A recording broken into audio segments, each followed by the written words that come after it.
आप लोग को लगता है कि डोरेमोन सिर्फ एक प्यारा रोबोट है जो फ्यूचर से आया है। अगर मैं आप सबको बताऊं कि उसका एक डार्क वर्जन भी है जो बच्चों की मदद नहीं करता बल्कि उन्हें हमेशा के लिए अपनी ओर फंसा लेता है। ऐसी एक कहानी है 10 साल के एक छोटे बच्चे रमेश की, जिसे डोरेमोन की कॉमिक्स पढ़ने का बहुत शौक था। एक बरसात की शाम थी जब वह अपने दादाजी की अटारी में पुराने सामान की तलाश कर रहा था, तो उसे एक टूटी अलमारी के पीछे एक धूल भरा नीला दरवाजा मिला। उसकी आंखें चमक उठी। यह बिल्कुल डोरेमोन के एनीवेयर डोर जैसा दिखता था, लेकिन उसके किनारों पर खरोच के निशान थे, जैसे किसी ने उसे खून से लिखा हो। डर को अनदेखा करते हुए रमेश ने उस दरवाजे को अपने कमरे की दीवार पर लगाया और फुसफुसाया, मैं नोबिता के घर में जाना चाहता हूँ, ऐसी इच्छा प्रकट की। और दरवाजा धीरे धीरे खुलने लगा, लेकिन अंदर नोबिता का वो कमरा नहीं था बल्कि एक अंधेरी लंबी से गलियारा थी।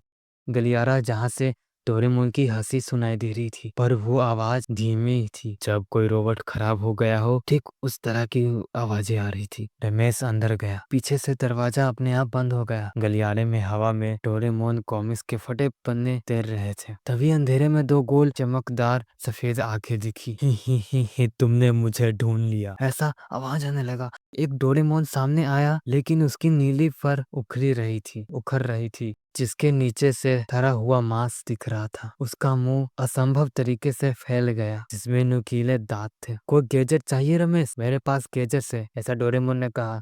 और उसने टाइम मशीन निकाली, लेकिन वह फ्यूचर से आया हुआ ऐसा डिवाइस नहीं लग रहा था, बल्कि एक सड़ा हुआ मांसल डिब्बा था जिसके अंदर से चीखें आ रही थी। रमेश चीखता हुआ भागा, लेकिन गलियारे कभी खत्म ही नहीं हुए।